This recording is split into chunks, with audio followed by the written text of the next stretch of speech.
ناظرین آپ کا خیر مقدم ہے شان رمضان رحمت سحر میں سیگمنٹ ہے آپ کے مسائل کا حل، جس میں ہم آپ کے لائیو سوالات لیتے ہیں اور قبلہ مفتی محمد اکمل مدنی صاحب آپ کے سوالات کے جوابات کے لیے تشریف فرما ہوتے ہیں۔ آپ جلد از جلد اس پروگرام کا حصہ بنیں تاکہ آپ کے سوالات کو شامل کیا جا سکے۔ مفتی صاحب ایک سوال یہ تھا کہ لیزنگ پر گاڑی لی تھی کسی صاحب نے، پھر وہ انہوں نے اس کے بیچ درمیان میں ہی فروخت کر دی، تو جو خریدنے والے صاحب ہیں وہ کہہ رہے ہیں کہ اب میں اگر اس کا سود دوں گا تو کیا وہ مجھ پر گناہ ہوگا؟ اس حوالے سے کیا حکم ہے، چونکہ وہ آلریڈی وہ لے چکے تھے کوئی صاحب، ان سے انہوں نے خریدی ہے۔ بسم اللہ الرحمن الرحیم۔ دیکھیں گاڑی قسطوں پر لینا یہ وہ سودی معاملہ نہیں ہوتا، کیونکہ طے یہ ہوتا ہے اگر کیش میں آپ لیں گے تو اتنے پیسوں میں پڑے گی، اگر آپ ادھار لیں گے تو تھوڑا زیادہ آپ کو دینے ہوں گے اور وہ انسٹالمنٹ کی شکل میں دینے ہوتے ہیں۔ دونوں صورتوں میں جو اماؤنٹ آپ دے رہے ہیں وہ کار کے بدلے میں ہے، جبکہ سود وہ ہوتا ہے جو ایسی زائد چیز کو کہتے ہیں جو کسی عوض سے خالی ہو، لہٰذا یہاں تک تو ٹھیک ہے، لیکن یہ ضرور ہے کہ اس میں کچھ ایسی ٹرمز اینڈ کنڈیشنز ہوتی ہیں جس کی بنا پر یہ سودا ناجائز ہو سکتا ہے، کہ جیسے مثال کے طور پہ اگر آپ نے درمیان میں ڈیلے کر دیا تو پینلٹی لگ جائے گی، اگر آپ نہیں دیں گے تو کار چھین کے لے جائیں گے اور ضبط کر لیں گے پیسہ، یہ غلط ہوتا ہے۔ لہذا اگر وقت کے اوپر انسٹالمنٹ ادا کر رہے ہیں اور اس قسم کی کوئی چیز نہیں ہے اور دوسرا اس کو پرچیز کر کے باقی انسٹالمنٹ دیتا ہے تو اس میں کوئی حرج نہیں ہے، بالکل جائز۔ ٹھیک ہے۔ ایک سوال یہ بھی آیا تھا مجھ صاحب کہ مسجد کی دیوار کے ساتھ ان کا گھر ہے اور بیچ میں ایک اسپیس خالی ہے، یعنی گلی سی، وہ یہ کہتے ہیں کہ جناب وہ چونکہ میرے استعمال میں ہے تو وہ میں مسجد کو نہیں دے رہا، اور کیا اس میں بھی کوئی گناہ کا کوئی پہلو موجود ہے؟ حالانکہ وہ درمیان اگر وہ گلی اگر مسجد کے حوالے کر دے تو اس کے لیے وہ مسجد کے لیے کارآمد ہو سکتی ہے، کیا فرمائے گا؟ وہ صاحب کہتے ہیں کیا اس میں ہمارے لیے کوئی گناہ کا کوئی پہلو ہے؟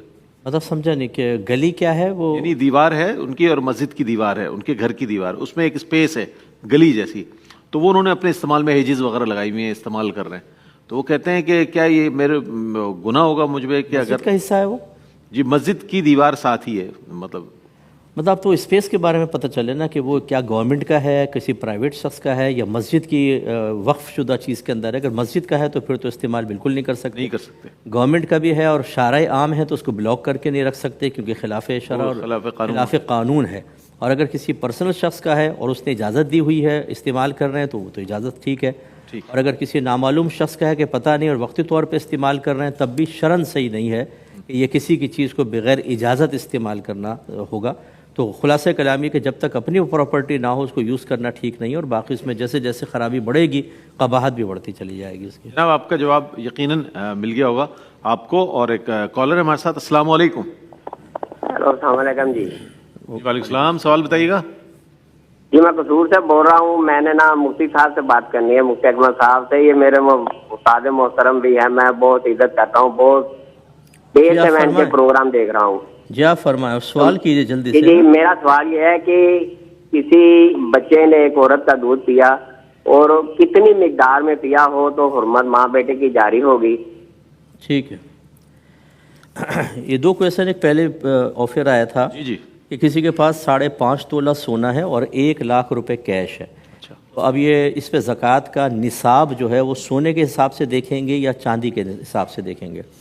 دیکھیں جب صرف سونا ہو تو سونے کے حساب سے دیکھتے ہیں، چاندی ہو تو چاندی کے حساب سے، 7.5 تولہ 52.5 تولہ۔ جب دو قسم کے مال مل جاتے ہیں تو پھر کم والے کو دیکھتے ہیں، یعنی 52.5 تولہ چاندی کے برابر دیکھیں گے، تو اب یہ 52.5 تولہ چاندی کے برابر بن ہی جائے گا کیونکہ 5.5 تولہ سونا ہے اور 1 لاکھ کیش ہے، تو 52.5 تولہ چاندی کی قیمت اگر پہنچ گیا تو زکوٰۃ بنے گی۔ اور دیکھیں فقہ حنفی کے اندر ماں کے دودھ کی مقدار کا کوئی تعین نہیں ہے، ایک قطرہ بھی اگر بچے کے معدے میں اترنا یقینی طور پہ ثابت ہو گیا تو حرمت رضاعت ثابت ہو جائے گی، اگرچہ بعض حدیثوں میں 5 دفعہ پینے کے بارے میں ہے، لیکن اگر اس کی صحیح علت دیکھی جائے تو اصل میں ماں کے دودھ ایک جز ہوتا ہے، اور وہ جب بچے کے جسم کے ساتھ شامل ہوتا ہے تو ہم اس کو کہتے ہیں جزئیت اور بعدیت کا تعلق قائم ہو گیا، اور وہ 5 کے ساتھ مقید نہیں ہو، تو ایک قطرہ بھی اندر پہنچے گا تو جزئیت اور بعدیت کا تعلق قائم ہوگا اور حرمت رضاعت ثابت ہو جائے گی۔ ٹھیک ہے، ٹھیک ہے۔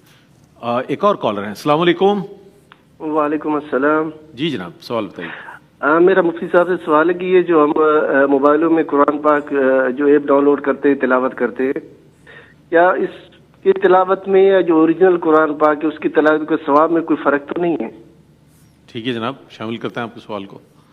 ٹھیک ہے جی کوئی فرق نہیں ہے، یہ تو بس مقام تبدیل ہو گیا اور صورت اس کی بظاہر تبدیل ہو گئی، لیکن دونوں صورتوں میں اللہ کا ہی کلام پڑھ رہے ہیں اور بالکل ایکول ثواب ملے گا انشاءاللہ۔ اچھا ایک سوال یہ بھی تھا مفتی صاحب، مسجد میں جو کتب رکھی ہوتی ہے اس میں دینی کتب بھی ہوتے ہیں، قرآن کریم بھی ہوتا ہے، کیا وہ گھر جا کر اسٹڈی کے لیے لے کے جا سکتا ہے؟ حالانکہ مسجد کمیٹی کی طرف سے کوئی وہ نہیں ہے اس میں کوئی نہیں، اصل میں اس میں کمیٹی کو بھی اختیار نہیں ہوتا۔ اچھا جب کوئی شخص مسجد کے اندر یہ چیزیں رکھ دیتا ہے تو اس کو وقف کرنا کہتے ہیں، اور وقف والی چیز کو اپنے ذاتی استعمال میں کسی بھی طرح نہیں لے سکتے۔ آپ وہیں بیٹھ کر کر سکتے ہیں، لیکن جب آپ گھر پہ لے کے جائیں گے تو یہ ذاتی استعمال کہلائے گا، چاہے وہ آپ قرآن ہی پڑھ رہے ہیں، کیونکہ فرض کر لیں جب آپ گھر پر لے گئے تو 24 گھنٹے تو پڑھیں گے نہیں۔ جس وقت آپ نے ایسے رکھا ہوا ہے اس وقت ہو سکتا ہے مسجد میں کوئی آ کے پڑھتا اور اس شخص کو ثواب ملتا جس نے رکھا تھا، تو لہٰذا اس کو بالکل منع ہوگا، وہیں پر آپ اسٹڈی کریں، وہیں رکھ دیں بس۔ ٹھیک ہے، ایک اور کالر ہے۔ السلام علیکم۔ السلام علیکم۔ وعلیکم السلام، میری بہن سوال بتائیے گا۔